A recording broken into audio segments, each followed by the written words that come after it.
ایسا ہے کہ چونکہ گورنر صاحب کی موجودگی سے ہم یہ فائدہ اٹھانا چاہتے ہیں کہ چند مسائل ایسے ہیں جو ہمیں اس صوبے میں درپیش ہیں اور یہ مرکز کے نمائندے ہیں، اور آج کل ہمارا صوبہ تو خدا خیر کرے، لیکن مرکز کے حوالے سے جو فیصلے آتے ہیں تو لازمی طور پہ ہمیں تحفظات جب ہوں گے تو یہی ایک موقع ہے کہ ہمارے تحفظات کو بھی وہ مرکز تک پہنچائے۔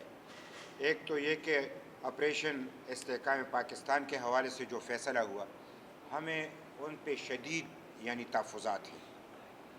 یہ یک طرفہ فیصلہ ہے، کسی کو اعتماد میں نہیں لیا گیا ہے، اور میں تو خود یہ سمجھتا ہوں، ہماری پارٹی کا ایک موقف ہے، اب تو صورتحال یہ ہے کہ لوگوں کا نہ مذاکرات پہ یقین ہے نہ آپریشن پہ یقین ہے، کیونکہ مذاکرات کے ذریعے بھی بجائے اس کے کہ دہشت گردی ختم ہو، اس مذاکرات کے ذریعے پبلک جو ہے وہ تو آئی ڈی پیز بن جاتے ہیں اور دہشت گرد وہاں پہ قابض ہو جاتے ہیں، اور اس طریقے سے آپریشن میں بھی یہی صورتحال سامنے آتی ہے۔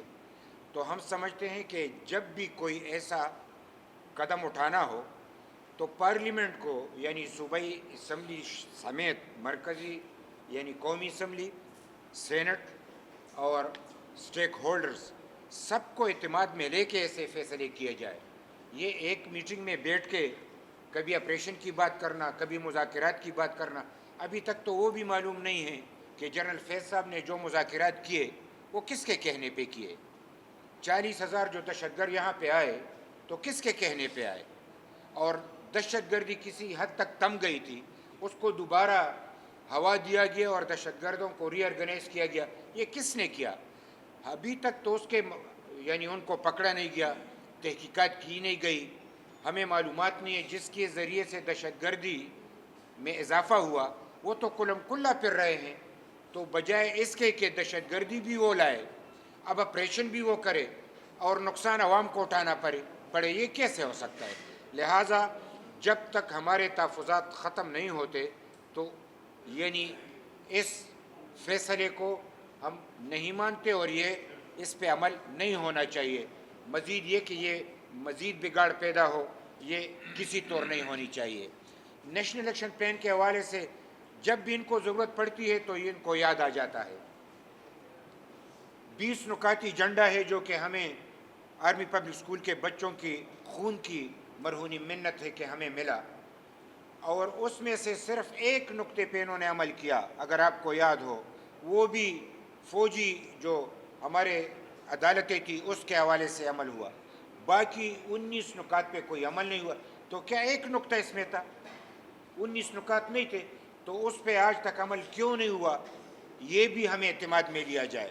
اور ایسا تو نہیں ہے کہ آج نیشنل ایکشن پلان کا نام لے کے ایک نقطے کو اپنے لیے استعمال کر کے پھر اس کو اگنور کیا جائے، ایسا طریقہ کار ہمیں منظور نہیں ہے، اور ہم سمجھتے ہیں کہ نیشنل ایکشن پلان کو جو آج تک اس میں انہوں نے کوتاہیاں کی ہے اس کی ہم کو اعتماد میں لیا جائے، اور اس کے بعد اگر کوئی قدم اٹھانا چاہے تو مشترکہ طور پہ وہ اٹھا سکتے ہیں۔ رہی یہ بات کہ چونکہ آپریشن کے حوالے سے جو بات ہو رہی تھی وہ ہمارے صوبے کا وزیر اعلیٰ بھی اس میں موجود تھا،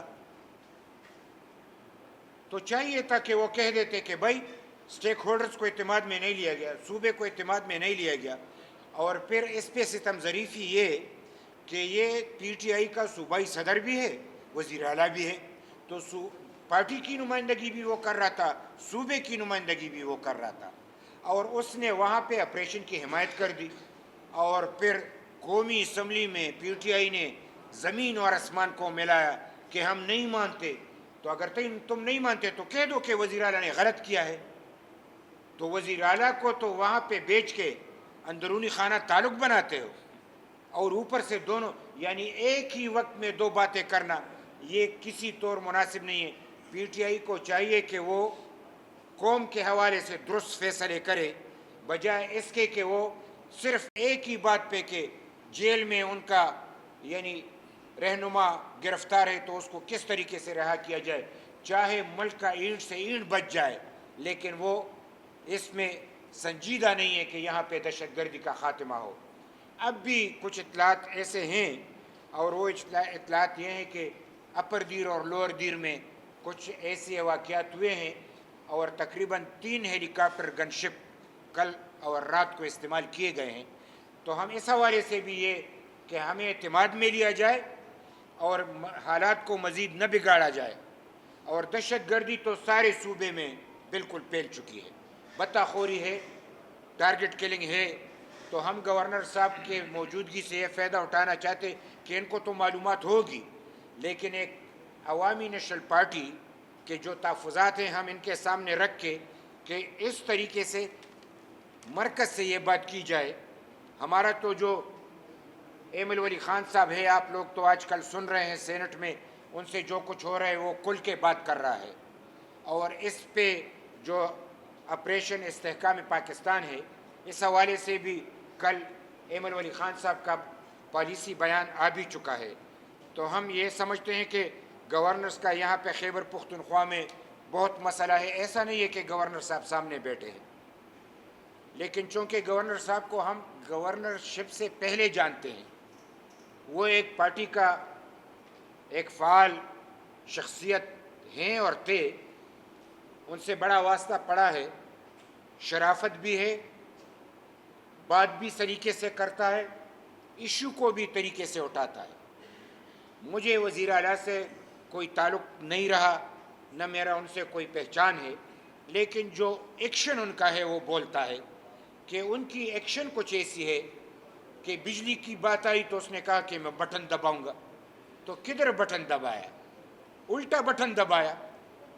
بٹن تو یہ دبانا تھا کہ لوڈ شیڈنگ کا خاتمہ ہو، تو اس نے کون سی بٹن دبائی کہ لوڈ شیڈنگ میں اضافہ ہوا؟ غلط بٹن دبایا۔ اگر بٹن دبانا ہوتا تو ان پی کب کا دبا چکا ہوتا۔ یہ بٹن کی بات نہیں ہے، یہ پالیسی کی بات ہے۔ پالیسی کو درست کرنا ہے، پالیسی کو، یعنی میں تو وزیر اعلیٰ صاحب، میری کیا حیثیت ہے کہ میں ان سے یہ بات کروں، لیکن صوبے کی خاطر میں یہ بات کر رہا ہوں کہ وزیر اعلیٰ صاحب کو سنجیدگی سے بات کرنی ہے، اور اس وقت مرکز سے ان کی بگاڑ ہے، یا ان کی نہیں ہے تو اس کی لیڈر کو ان کو اجازت نہیں ہے، اس لیے وہ نہیں نبھا سکتے۔ تو مرکز میں بھی جو لوگ اسٹیبلشمنٹ کے قریب ہے تو ان سے ملتا ہے، لیکن حکومت سے نہیں ملتا۔ یہ بھی ایک فالٹ ہے جو، تو میں صرف گزارش کروں گا کہ گورنر صاحب اس صوبے کا مرکز میں آئینی نمائندہ ہے، تو اگر ان کا کوئی بگاڑ ہے تو صوبے میں تو گورنر سے اچھے تعلقات قائم کریں۔ اپنا جو صوبے کا مقدمہ ہے گورنر کے ذریعے پیش کرے۔ ہمیں تو اپنے صوبے کے مسائل کا حل کرنا ہے، 18ویں ترمیم پہ عمل کرنا ہے، NFC وارڈ پہ بات کرنی ہے۔ تو اگر یہ باتیں سلیقے سے نہ ہو تو پھر یہ بات کیسے ہوگی؟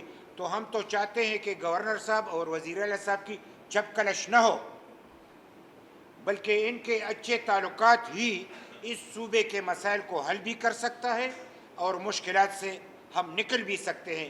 تو میں اس کو مختصراً، چونکہ ایک موقع تھا جو میں نے آپ لوگوں سے بات کی، لوڈ شیڈنگ کے حوالے سے بھی بات کی، میں ایک بات جو اس میں اضافہ کرنا چاہتا ہوں، یہ تمباکو کا جو مسئلہ ہے یہ شاید لوگ نہیں سمجھتے۔ 1968 میں انہوں نے آئین میں یہ بات بتا دی اور درج کر دی کہ تمباکو فصل نہیں ہے۔ یہ دنیا کا واحد ملک ہے جس میں تمباکو فصل نہیں ہے۔ آپ لوگ انصاف کریں، کیا تمباکو فصل ہے کہ نہیں؟ تو جب یہاں پہ کوئی ایسے فیصلے ہوں، اس لیے کہ فصل ہوگا تو صوبے کے ساتھ ہوگا، فصل نہیں ہوگا تو مرکز کے ساتھ ہوگا۔ تو 2 ارب سالانہ ان کی انکم ہے، 2 ارب۔ 68 سے لے کر آج تک مرکز ہمارے صوبے سے یہ لے رہا ہے۔ تو 18ویں ترمیم میں فیصلہ ہو چکا کہ یہ فصل ہے۔ تو خدا را میں گورنر صاحب سے بھی یہی کہوں گا، صوبے سے بھی کہوں گا، اور جو ہمارے مرکز میں بیٹھے ہوئے لوگ ہیں کہ اگر اس کو فصل قرار دیا گیا ہے تو فصل جان کے اس صوبے کو دیا جائے اور صوبے کا اختیار اس پہ ہو۔ اور بجلی کے حوالے سے یہ جو باتیں ہو رہی ہے، میں اشارتاً بات کروں، اس پہ ختم کرتا ہوں کہ ملک میں بہت سارے ایسے یعنی لوگوں کو مشکلات پیش آئے کہ یہ ملک دو لخت ہوا۔ ہم وہ تاریخ دہرانا نہیں چاہتے۔ اگر صوبوں کو ناراض کرو گے، عوام کو ناراض کرو گے، دہشت گردی میں اضافہ ہوگا، بتاخوری میں اضافہ ہوگا، بجلی جو ہے اس کی قیمت میں اضافہ ہوگا، ہمیں اپنے حصے کا بجلی نہیں ملے گا، احساس محرومی نہیں بڑھے گی تو کیا بڑھے گی؟ اور احساس محرومی بڑھے گی تو پھر یہ بدقسمتی ہوگی ان لوگوں کا جو اس ملک کے مستقبل سے کھیل رہے ہیں۔ ہم تمام لوگوں کو یہ بتانا چاہتے کہ خدا را پاکستان کے مستقبل سے نہ کھیلو، اپنی ذاتی مفادات کے لیے پاکستان کے مفادات کو قربان نہ کرو، مل بیٹھ کے سنجیدگی سے دہشت گردی کے خاتمے کے لیے اور صوبائی خود مختاری کے لیے، 18ویں ترمیم کے لیے اور یہاں پہ نیشنل الیکشن پلان کے لیے ایک مشترکہ لائحہ عمل تیار کیا جائے اور اس پہ عمل کیا جائے، ورنہ وقت گزر جائے گا، شاید پھر یہ پچھتائیں گے لیکن یہ موقع ہاتھ نہیں آئے گا۔ بڑی مہربانی، شکریہ۔